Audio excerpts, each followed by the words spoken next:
आज कई चीजों से धुंध छट गई। एक देश एक चुनाव के पीछे बिना सोचे समझे नाचने गाने वाले लोगों ने आज देखा कि अगर इस देश में समय समय पर चुनाव ना होते रहते तो सरकारें कब का आवारा और अत्याचारी हो चुकी होती। जो बात एक साल में नहीं समझ आई वो यूपी चुनाव के कारण समझ में आ गई। इसलिए जब कोई नेता आपको ये समझाए कि एक देश एक चुनाव होना चाहिए तो खुद से एक सवाल कीजिएगा, जो नेता हजारों करोड़ रुपए के चंदे को बेनामी रखना चाहता है, बताना नहीं चाहता कि किसका और कितना पैसा है, कैसा पैसा है, क्या वाकई उस जनता के कुछ हजार करोड़ रुपए की चिंता है उसे, या फिर वह खर्चे के नाम पर चुनावों को खत्म कर जनता की ताकत को खत्म कर देना चाहता है। इस बात को लिखकर पर्स में रख लीजिए। प्राइम टाइम के बाद इस पर विचार कीजिएगा। अगर कृषि कानूनों को वापस लिया जाना किसानों के लिए खुशी की बात है तो उन परिवारों को याद करने का भी दिन है जिनके अपने इस एक साल के दौरान पुलिस, गोदी मीडिया, मौसम की मार का सामना करते हुए शहीद हो गए। आज उन 700 किसानों को याद करने का दिन है जिनके लिए आज भी इस देश के प्रधानमंत्री ने एक शब्द नहीं कहा।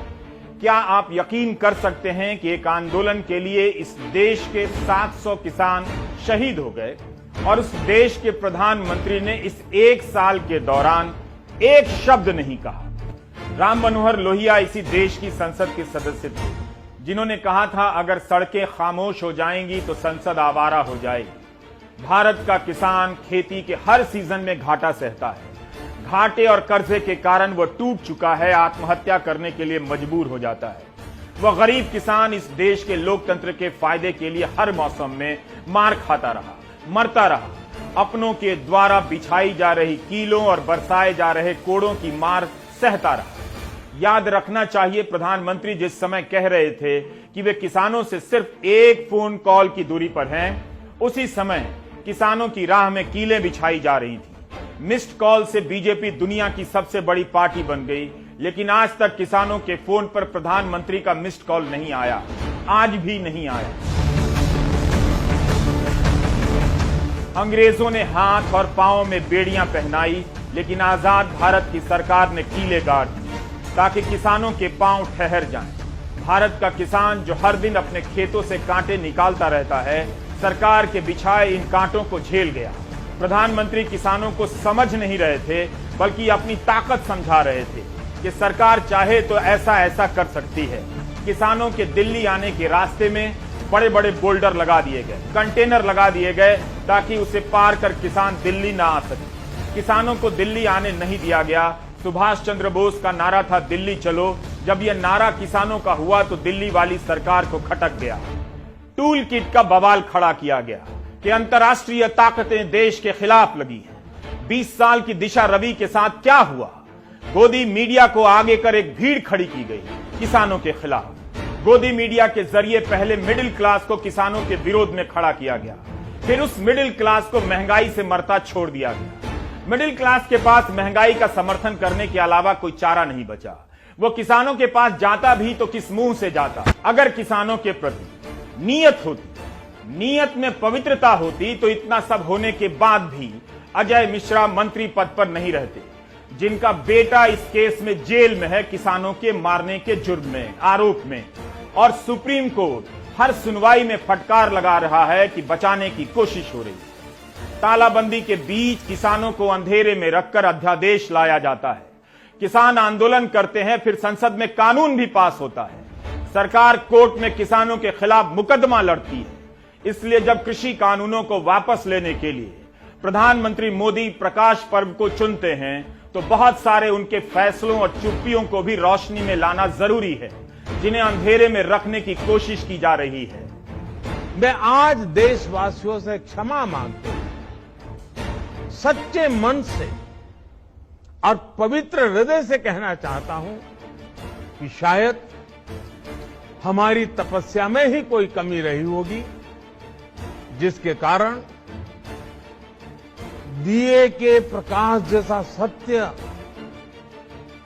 कुछ किसान भाइयों को हम समझा नहीं पाए। जिन किसानों को साल भर आतंकवादी कहा जा रहा था, उन्हें कब दिए के प्रकाश जैसा सत्य समझाने की कोशिश हुई? कब? जनवरी के बाद से सरकार ने किसानों से बात नहीं की।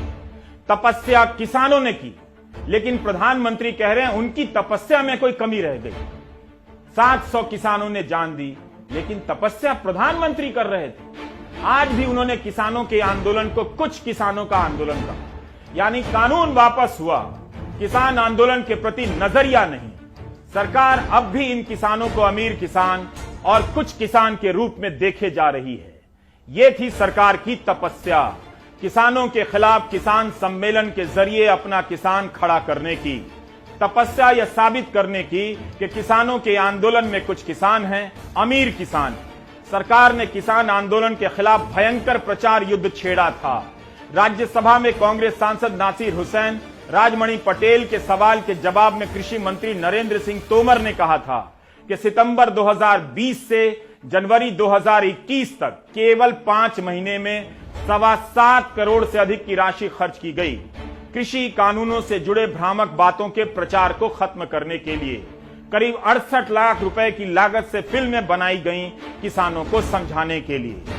अगर प्रधानमंत्री किसानों के लिए तपस्या कर रहे होते तो सर फोड़ने वाले वीडियो के बाद हरियाणा की सरकार उस अफसर के बचाव में नहीं आती और जिसके खिलाफ कार्रवाई के लिए किसानों को आंदोलन पर नहीं उतरना पड़ता।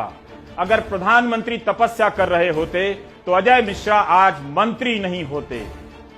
शायद तपस्या में इस बात की कमी रह गई होगी कि कीलें कम बिछाई गईं, सर कम फोड़े गए, किसानों पर जीपें कम चलाई गईं। अगर बात तपस्या और नीयत की होती तो यह बात किसानों को बुलाकर भी कही जा सकती थी, लेकिन प्रधानमंत्री ने इसका ऐलान भी एक तरफा तरीके से किया, अचानक किया। जिस तरीके से अध्यादेश के जरिए यह कानून लाया गया था, अचानक लाया गया था। किसानों को पता है कि यूपी का चुनाव है, इसलिए वापस हुआ है ताकि उनके बीच बीजेपी के नेता जा सकें। शायद इसलिए किसानों ने तुरंत आंदोलन के खत्म होने का ऐलान नहीं किया। वे कह रहे हैं कि कानून वापस लेना एक मांग है, उनकी दूसरी मांगे भी बड़ी हैं, जैसे एमएसपी की गारंटी देना, बिजली संशोधन विधेयक को वापस लेना। कानून लाने और वापस लाने के बीच प्रधानमंत्री कितना बदले या उनकी मजबूरियां कितनी बदली हैं, यह देखना आपका भी काम है। यह जानने की बात तो है कि केवल कानून वापस हुआ है या इस आंदोलन को लेकर नजरिया भी, जिस नजरिए में आंदोलन के प्रति घृणा थी, क्या वो भी वापस हुई है? किसानों ने इस आंदोलन में कई पड़ाव हासिल, हिंदू मुस्लिम में बांटने का प्रयास हुआ तो मुजफ्फरनगर दंगों को लेकर माफी मांगी। मुजफ्फरनगर की महापंचायत में राकेश टिकैत ने अल्लाहू अकबर, जय श्री राम और वाहे गुरु के नारे को जिंदा कर दिया। उसी मैदान और मंच से पश्चिम यूपी में हिंदू मुस्लिम नफरत की आग फैलाई गई थी और उसी मंच से उस आग पर पानी डालने की कोशिश हुई। दंगों को लेकर किसानों का प्रायश्चित करना छोटी घटना नहीं है। मुमकिन है फिर से नफरत की यह आंधी पश्चिम में चलने लगी, लेकिन किसानों को याद तो रहेगा कि जब भी लाठियां पड़ेंगी तो यही एकता उनकी जान बचाएगी। सरकार के अनुसार यह आंदोलन कुछ किसानों का हो सकता है, मगर इस आंदोलन में जो सवाल उठे उनका संबंध कुछ से नहीं बहुतों से था। किसानों ने हर अपमान को सहा और आंदोलन की ताकत को स्थापित किया, उस सिविल सोसाइटी को खड़ा कर दिया जिसे राष्ट्रीय सुरक्षा सलाहकार युद्ध का नया और चौथा मोर्चा बता रहे हैं। जिस आधार पर डोभाल ने ये बात कही, उस आधार पर किसान आंदोलन और नागरिकता कानून विरोधी आंदोलन को भी निशाना बनाया गया। हम नहीं जानते कि किसानों का आंदोलन आखिरी आंदोलन है या और आंदोलनों की शुरुआत। शायद पुलिस और राष्ट्रीय सुरक्षा सलाहकार बेहतर जानते होंगे। किसानों ने आज आपको लोकतंत्र वापस किया है। उनके सम्मान में आज ठीक से, बिल्कुल ठीक से घी लगी एक रोटी